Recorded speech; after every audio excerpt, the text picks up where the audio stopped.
feel pretty sure this is a coal. Gonna go a little more to make extra sure. Oh yeah. Making fire by rubbing sticks together is something you will truly remember for the rest of your life. And I promise that whether you're completely new to the outdoors or a seasoned survivalist, if you go through the sequence in this video, you're gonna have skills that take you very far in the outdoors and in modern life. That may sound unusual, but I promise, go through every sequence here and you'll know exactly what I mean. In this video, you'll learn how to use hand drill, as well as a bow drill kit, plus ferro rods. This is actually the ferro rod I brought to Naked and Afraid, but we're gonna start with a single match fire, a single match fire, and Firestarter cheats like this one. Hi, I'm Sarah. I'm a keynote speaker and primitive survivalist you may have seen on the Discovery Channel show Naked and Afraid. And this is the Joyful Warrior channel. Everything here helps you solve modern problems with primitive solutions and live life a little bit more on the wild side. Before I show you how to master the hand drill kit or bow drill kit, you actually first need to start at the very beginning. We're gonna start with a fire starter. And even if you're already doing survival, I highly suggest you start with this, because the principles you learn with like the cheating easy thing are gonna help you do so much better with the ferro rod, and they're really, really important to know for working up to something like a bow drill or a hand drill. All right, so let's get started with this guy. Needless to say, a fire starter like this makes things really easy. All you do is light a match. Oops, let's try that again. All you do is light a match, put the thing on fire, and then you're good, right? No, wrong. You need 3 different types of wood first.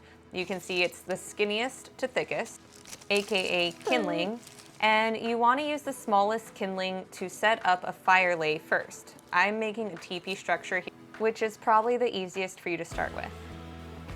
Then, after you have your structure ready, you can put in your fire starter. This will burn for a while, so take your time using those small kindling pieces, notice they're about as thick as a matchstick, to catch first. After the thin ones catch, you can add the second and third pile you have of thicker pieces. And if things start to fall apart like this, don't worry. That fire starter is gonna keep you going for ages. But not every fire starter will. They're different quality, which is why I put these ones, my favorites, for you in the link in the description below. Level 2 is using a single match instead of a fire starter. And for this, you're gonna need a pile of leaves or crumpled paper, essentially what we would call a tinder bundle. You'll still need your tiny sticks like kindling, and as you can see, you wanna put them over your tinder or small, fluffy, burnable materials.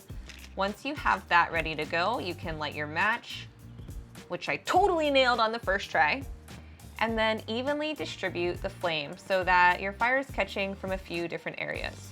Make sure to do it at the bottom, not the top, because fire goes up, not down.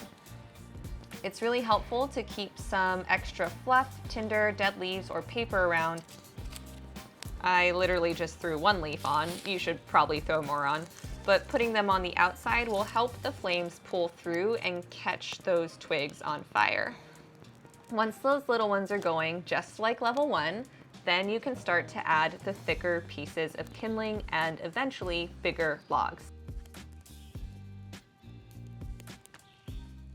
Once you get your teepee going, you can play with fire lays, and there's different fire lays or like structures to put the wood for different reasons. And when I have that video up, it will be linked here, up at the top of the screen. So as you can tell, this is what you just practiced, but instead of using a fire starter, you're able to use natural materials that is essentially tinder. You could use crumpled up paper for this. You could use dried leaves. You could use things like cattail fuzz. But now that you know the kindling structure and you've played with your small burnable tinder material with matches, it's time to move on to level 3, which is your magnesium ferro rod.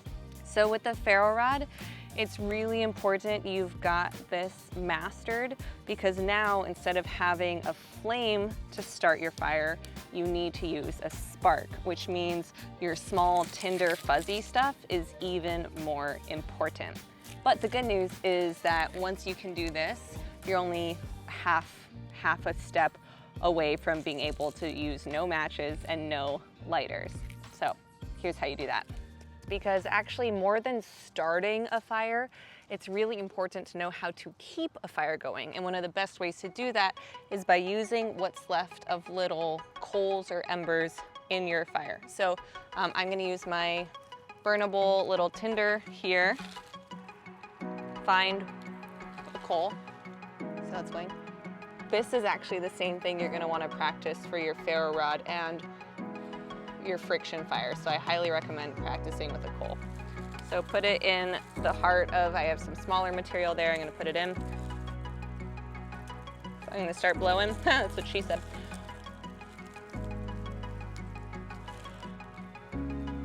Sorry, not always family friendly. Oh, I'm getting lightheaded. So if that's not working, which this isn't, you want to get yourself a coal extender. A coal extender could be something like cattail fuzz, dry punky wood, fat wood, which I love. I don't have any with me, but I do have some punk wood, so let me go grab it and show you. This is nice, really punky wood. Make it kind of like into a powder. I just want to get small chunks so that if you think of like a tiny ember, right? It's tiny, it's very delicate. It's not gonna catch on to a big fat leaf. It needs something more, more like this. So I'm gonna put that and try it again. So I have my honestly pretty crappy tinder bundle. I kind of rushed through this one because the sun is setting.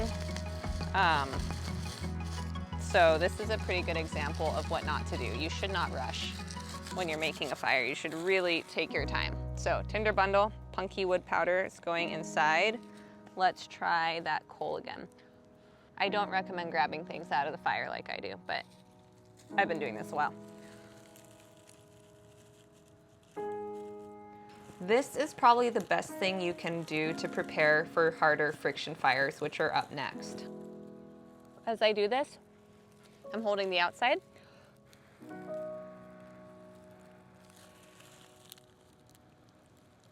While gently squeezing in. This is going to help you understand how to ignite a tinder bundle once you understand how to start a friction fire. And as you can see, I don't have that much material, and that tiny little coal catches on to the punky wood dust I put. That's the coal extender. And that coal extender gets big and bright and begins to burn the dead leaves and the dead grass. And all of that together is the tinder bundle.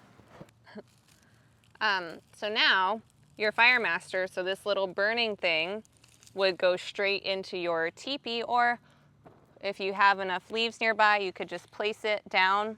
You're gonna wanna go fast here, but don't. This is the thing with fire. You wanna go fast, but don't. So once you get that going, then you slowly add on your pile of small sticks, okay? So that's how you get it going with a ferro rod or a coal or a friction fire. This one just is a little more of what you'd find out in the wild. It's just got some dead grasses, a little bit of cattail. I have an ash mustache. I have a must-ash. A mustache-ash, an ash mustache. Ladies, this is how you get beautiful in the woods. This is what happens when you live in an off-grid cabin, alone in the woods. That's my hut, it's my hut. There's a bug. By the way, that's my hut, and it's off-grid, and I actually live here in an intentional community at a survival school. I'm making a whole series about it called The Hut Chronicles. Subscribe if you would like to see me move from a 3-bedroom suburban home to a hut in the woods. I'm getting weird. I should stop filming soon. Actually, I don't know if you can see it, but it just started drizzling, so this is a great time to film.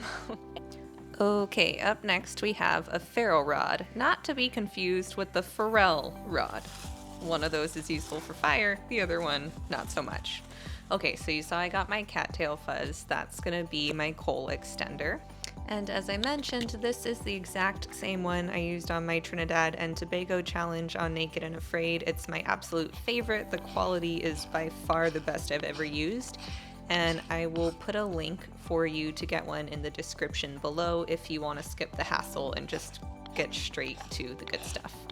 Now, part of what makes this so good is what you can see now. Really, really fine shavings. They come off easily, they make a beautiful silvery dust, and you want to collect a fair amount of it. I like to use a piece of bark or a leaf so that it all stays in one place and can go directly into the bottom side of my coal extender. That would be your grass, your cattail fuzz, your pocket lint, anything that's going to be catching the spark.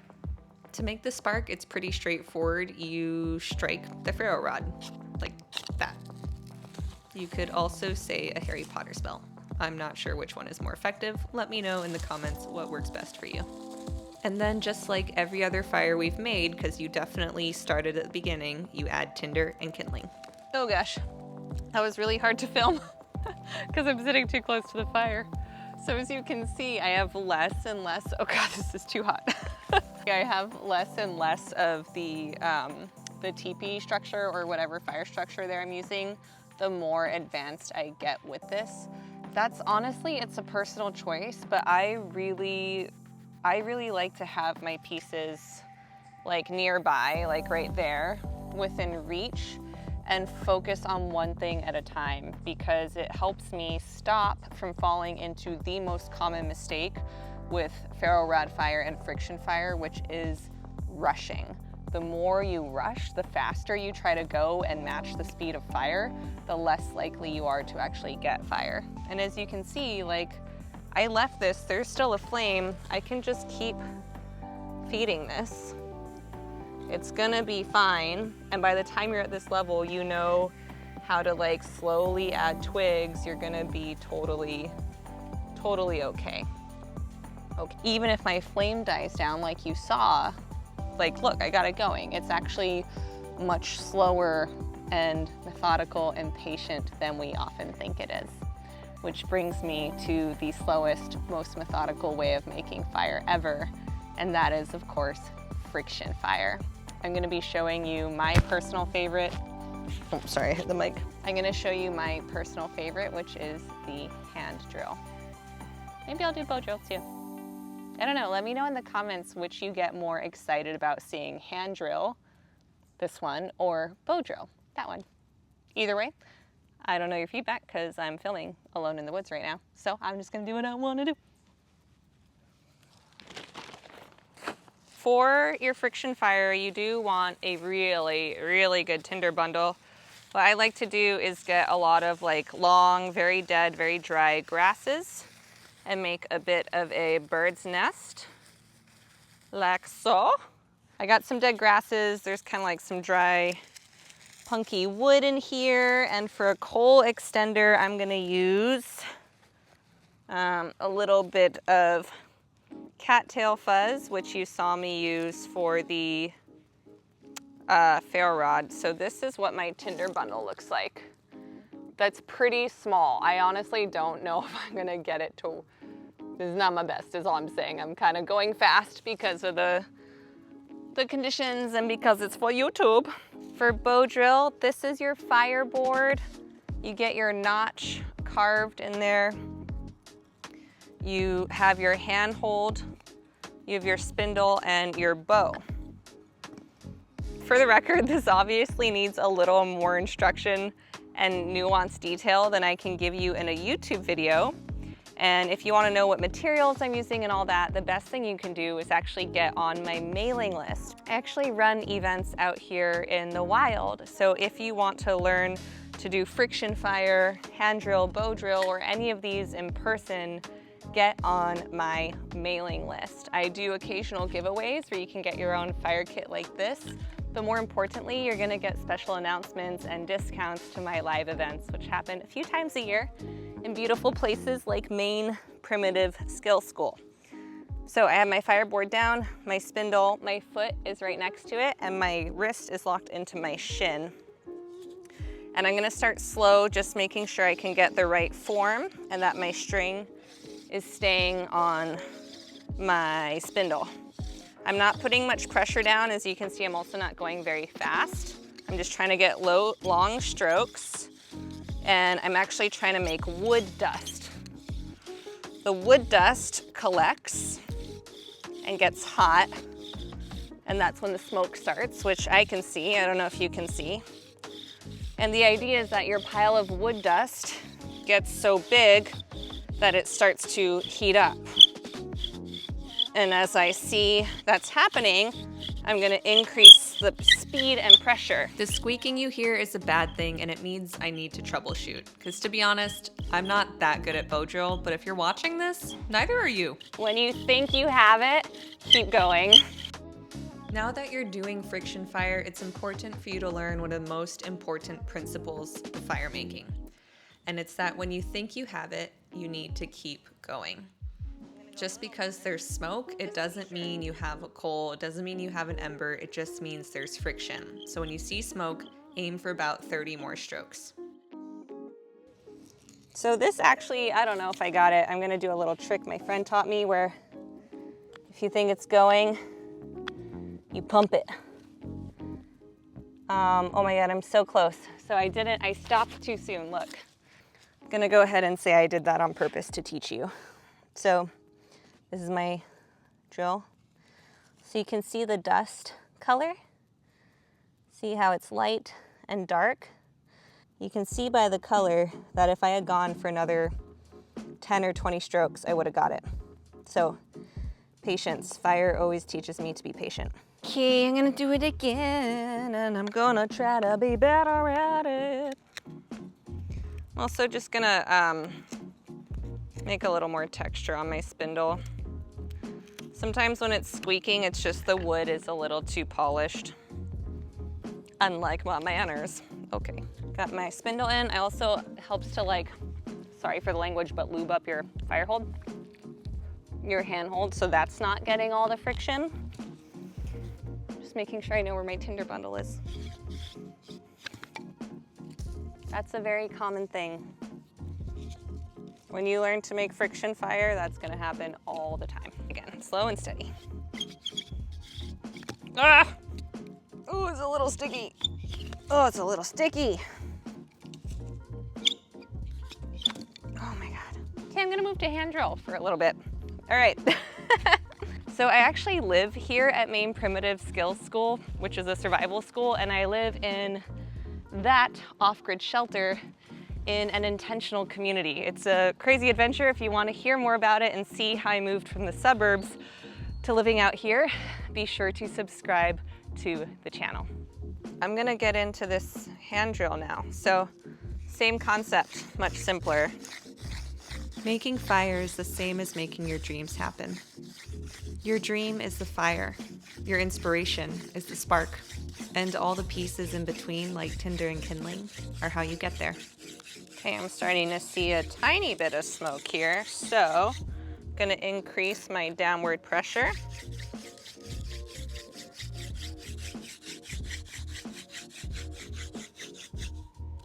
Thumbs just slowly back on top. Most of us see our dream and think of that fire and make the assumption that a passionate spark is enough to create ignition. We forget that to do this big, sexy, exciting thing, we need to put all our focus into the small, simple, even boring gestures. Instead of getting fired up, we need to cool down and do the same motion over and over until we build something better than a spark, better than an idea. We create a coal. Feel pretty sure this is a coal. Gonna go a little more to make extra sure. Oh yeah, oh yeah. This is super ready. So now is the tricky part. You're gonna wanna go fast, go slow, tap the board. Make sure the board's not stuck to your precious coal. This goes straight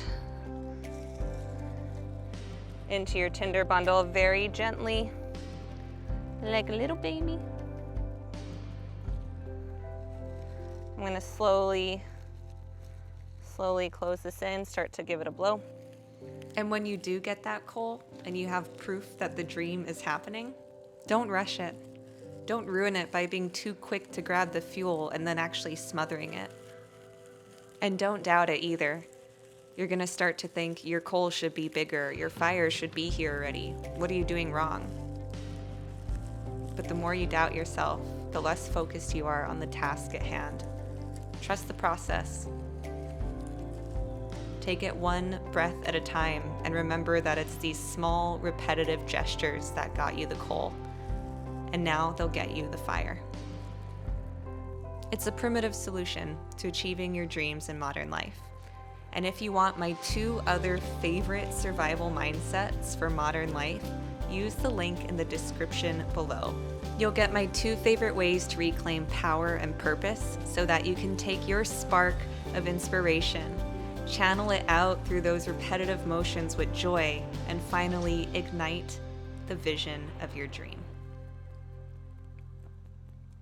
Okay, thanks, bye.